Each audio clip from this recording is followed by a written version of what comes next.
So these are my 8 stabilization wedges. My first one is transportation efficiency. So this one is help increasing the automobile efficiency. This one will double miles per gallon, and it is really good for active travelers, especially people that would rather drive instead of fly, or people that drive around for work and have a traveling job. This will help save money. The only downside is that car manufacturers now are going to need to adjust how they make their cars and help make it possible to make this efficiency, and it's not very costly either, so not too bad one. The next one is conservation transport. So this one is your public transportation, which you see if you're in a bigger city, or you obviously see around campus. Sometimes it's the buses, the subways, etc. So this one would help because it will help cut down the miles on your own personal vehicle. Now, I have friends that go to college in like Chicago and that have left their car at home, and they would buy like $200 like a bus for a train pass, and that saves them a ton of money. Actually, even though it's kind of pricey to buy that pass, it saves so much money on your car, because your car a month you have to get parts, or you have to do like oil changes. So just leaving your car to sit for a while, that helps save a lot of money, and it is not very costly to have either. Taxpayers will like it, but the only downside to it is that the travel department will now need to make more transits in areas, and there are some places in states or smaller cities that don't have as much of that public transportation, so that might cost them a little bit more. The next one is buildings.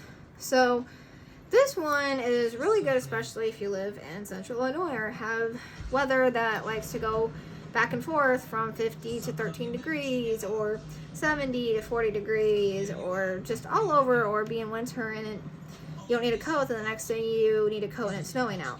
So you're obviously using air and heat a lot more at that time, and bills are expensive.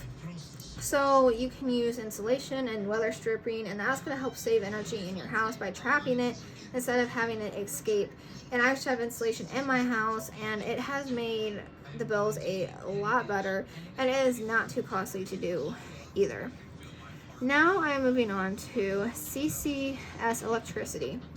So this one is a little bit costly, but this helps stores CO2 underground and not in the air, so it just helps provide more access and not keeping it up in the air, and it can help with health problems.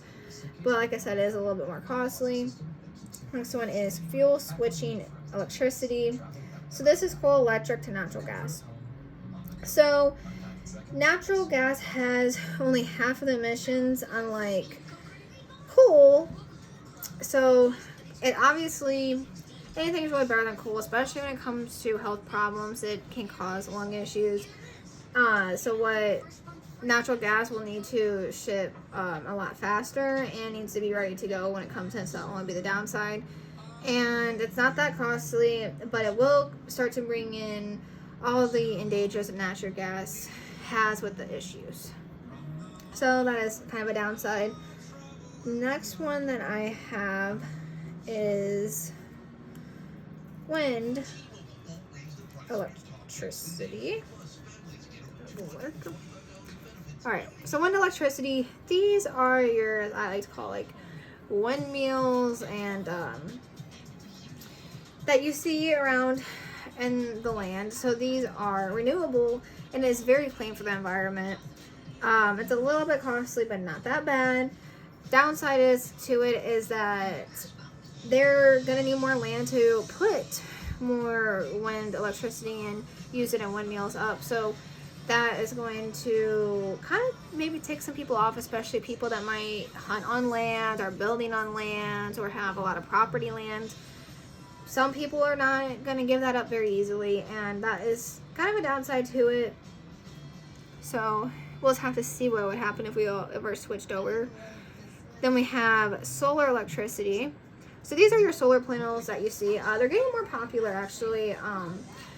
I go to one of my other boss's house, and they have solar panels, and they did say it costs them a lot more money a year, but obviously they're bringing in a good income. Very costly, like I said. So these are renewable, and it's just like wind electricity. Really has a lot of benefits, but you will not actually need land for this. You can put them on top of a house, on top of a shed, a garage, so you won't need land for it. But taxpayers are not going to like it because of how much it is. Like I said, it's not, and it's pretty effective when people do use it. And then my last one is nuclear electricity. So this one's always kind of hard because I feel like this is such a topic that it's kind of everyone's 50-50 about it, as well as I am. So the perks to this is that you're not going to be burning fossil fuels anymore, and burning fossil fuels obviously leads to coal and asthma and lung issues and health problems. So it's going to make it maybe of a cleaner environment. However, it will start to, if it is done properly, if it's done not properly, then it could lead to explosions, which are going to be now bad for the environment and cause evacuations. And it is also nuclear, which is a problem when you come into war and other things. So it's a very iffy kind of topic, but it is not that costly on the bright side.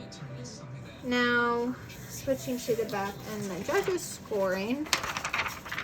So, taxpayers will, about a 3. So, you know, it's not very costly, but there are some things that I have on here, like you saw, that are a little bit costly. So, taxpayers would probably give me about a 3 for this. Energy companies, so I'm saying judges might rate me a 3. There's a lot of energy, but it's going to need to adjust new ways to produce and supply it to the public, so they might not like it as much.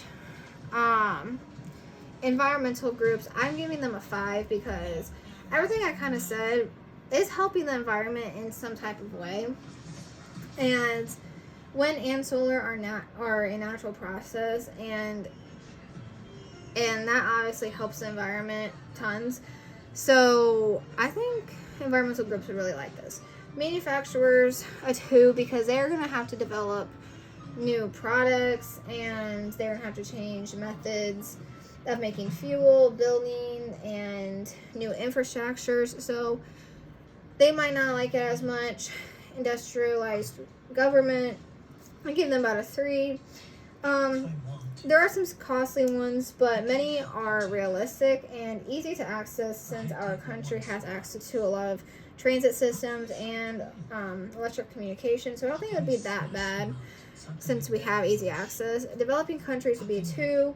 And I'm only saying that because for a country that is developing, it is going to be very hard to have these and believe they're realistic at that time. So for a developing country, it would be very more unrealistic for them and a lot harder to access. It's still even not as easy for our country to get there. So for one that's developing, it probably would be a little bit more difficult.